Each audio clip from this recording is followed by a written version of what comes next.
Dans la série des livres et des anecdotes, nous allons vous présenter la revue Spirit.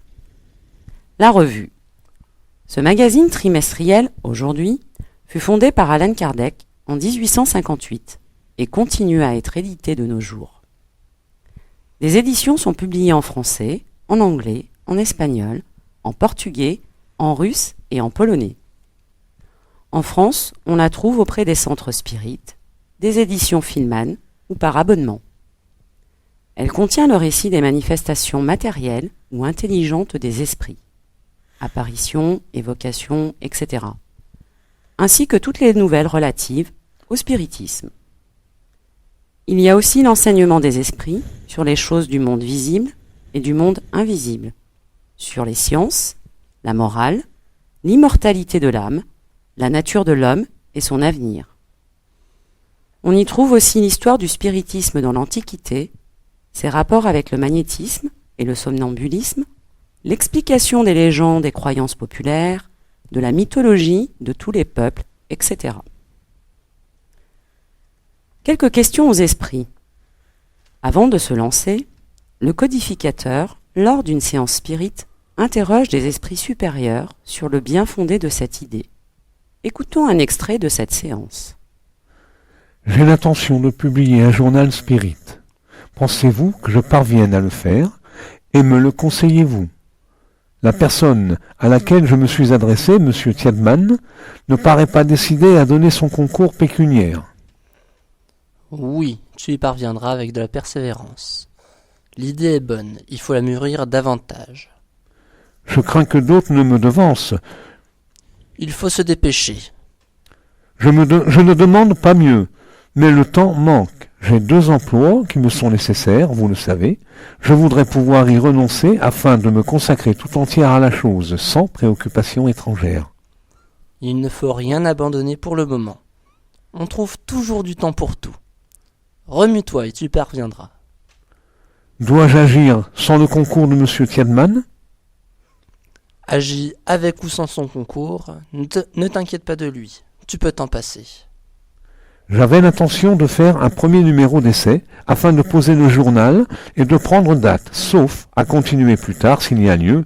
Qu'en pensez-vous? L'idée est bonne, mais un premier numéro ne suffira pas.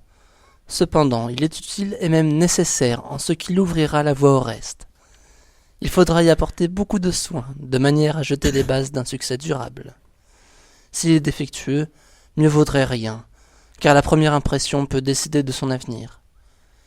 Il faut s'attacher, en commençant surtout, à satisfaire la curiosité.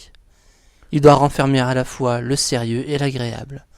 Le sérieux qui attachera les hommes de science, et l'agréable qui amusera le vulgaire.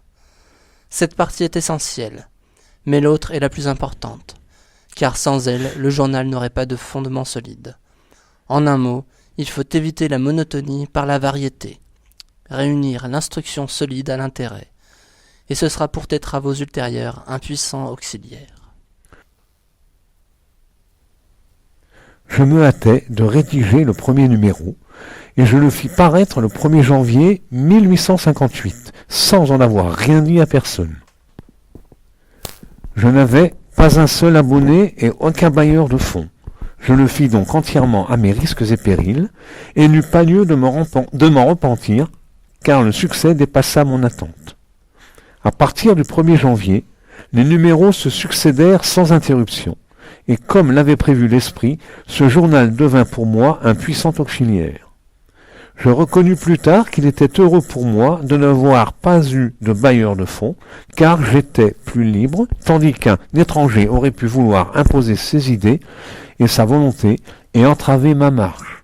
Seul, je n'avais de compte à rendre à personne, quelque lourde que fût ma tâche comme travail. Et après, comment cela s'est-il passé? La revue Spirit fut dirigée par Allan Kardec jusqu'en mars 1869. Elle fut ensuite maintenue par Pierre-Gaëtan Lesmarie, puis par ses successeurs, jusqu'à une première interruption pour cause de guerre, de juillet 1914 à août 1915. En 1926, la revue scientifique et morale du spiritisme, fondée par Gabriel Delanne en 1896, fusionna avec la revue Spirit. Elle réapparut à l'appui de Léon Denis sous la direction de Jean Meyer jusqu'en 1931.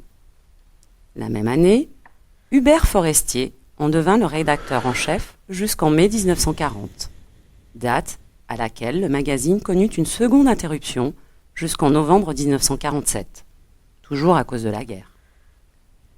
C'est alors qu'Hubert Forestier en redevint le directeur jusqu'en septembre 1971, puis André Dumas prit la fonction de rédacteur en chef. En 1976, André Dumas reprit la notoriété du titre, mais en 1977, la revue Spirit fut absorbée par une autre publication, intitulée Renaître 2000, et cessa de paraître pour la 3e fois. Après une bataille juridique, Roger Pérez et Louis Serré récupérèrent les droits de cette publication et la revue reparut le 4e trimestre 1989, numéro 1, 132e année. En octobre 1998, à l'occasion du 2e congrès Spirit mondial organisé à Lisbonne, le président de l'Union Spirit française, M. Roger Pérez, présenta une requête publique au Conseil Spirit international en vue d'assurer l'édition permanente de la revue Spirit. La commission exécutive du CSI mit en œuvre une structure éditoriale appropriée et publia le magazine à partir du numéro du 2e trimestre 2001. Lors du 5e congrès Spirit mondial, qui se déroula à Carthagène, en Colombie, en octobre 2007, tous les droits de propriété de la revue furent acquis par le CSI. Voici quelques sous-titres de la revue. De 1869 à 1947. Journal d'études psychologiques et de spiritualisme expérimental. De 1947 à 2010, organe officiel du Conseil Spirit international et de l'Union Spirit française et francophone pour la connaissance des valeurs morales et scientifiques de la doctrine Spirit. À partir de 2010, Journal d'études psychologiques, organe officiel du Conseil Spirit international.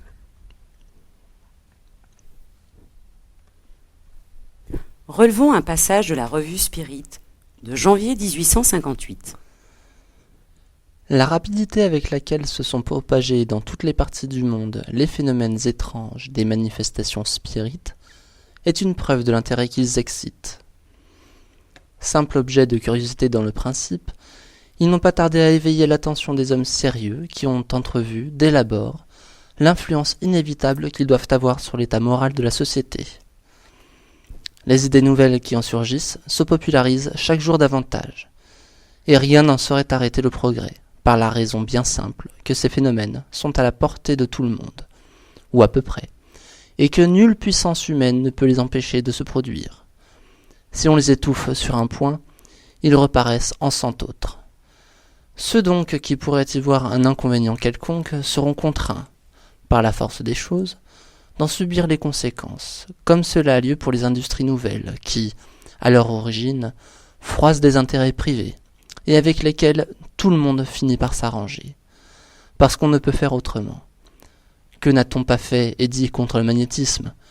Et pourtant, toutes les foudres qu'on a lancées contre lui, toutes les armes dont on l'a frappé, même le ridicule, se sont émoussées devant la réalité et n'ont servi qu'à le mettre de plus en plus en évidence. C'est que le magnétisme est une puissance naturelle, et que devant les forces de la nature, l'homme est un pygmée semblable à ces petits roquets qui aboient inutilement contre ce qui les effraie. Il en est des manifestations spirites comme du somnambulisme. Si elles ne se produisent pas au grand jour, publiquement, nul ne peut s'opposer à ce qu'elles aient lieu dans l'intimité, puisque chaque famille peut trouver un médium parmi ses membres, depuis l'enfant jusqu'au vieillard, comme elle peut trouver un somnambule. Qui donc pourrait empêcher la première personne venue d'être médium et somnambule? Ceux qui combattent la chose n'ont sans doute pas réfléchi à cela. Encore une fois, quand une force est dans la nature, on peut l'arrêter un instant. L'anéantir, jamais. On ne fait qu'en détourner le cours. Or, la puissance qui se révèle dans le phénomène des manifestations, quelle qu'en soit la cause, est dans la nature, comme celle du magnétisme. On ne l'anéantira donc pas plus qu'on ne peut anéantir la puissance électrique. Ce qu'il faut faire, c'est l'observer, en étudier toutes les phrases pour en déduire les lois qui la régissent. Si c'est une erreur, une illusion, le temps en fera justice. Si c'est la vérité est comme la vapeur. Plus on la comprime, plus grande est sa force d'expansion. La doctrine spirit nous offre enfin la seule solution possible et rationnelle d'une foule de phénomènes moraux et anthropologiques dont nous sommes journellement témoins, et dont on chercherait vainement l'explication dans toutes les doctrines connues. Nous rangerons dans cette catégorie, par exemple, la simultanéité des pensées, l'anomalie de certains caractères, les sympathies et les antipathies, les connaissances intuitives, les aptitudes, les propensions, les destinées qui semblent empreintes de fatalité, et dans un cadre plus général, le caractère distinctif des peuples, leur progrès ou leur dégénérescence, etc. À la citation des faits, nous ajouterons la recherche des causes qui ont pu les produire. De l'appréciation des actes, il ressortira naturellement d'utiles enseignements sur la ligne de conduite la plus conforme à la saine morale. Dans leurs instructions, les esprits supérieurs ont toujours pour but d'exciter chez les hommes l'amour du bien par la pratique des préceptes évangéliques. Ils nous tracent par cela même la pensée qui doit présider à la rédaction de ce recueil. Notre cadre, comme on le voit, comprend tout ce qui se rattache à la connaissance de la partie métaphysique de l'homme. Nous l'étudierons dans son état présent et dans son état futur, car étudier la nature des esprits, c'est étudier l'homme, puisqu'il doit faire un jour partie du monde des esprits. C'est pourquoi nous avons ajouté à notre titre principal celui de journal d'études psychologiques, afin d'en faire comprendre toute la portée. N'hésitez pas à vous procurer la revue Spirit ou à vous y abonner. Et bonne lecture.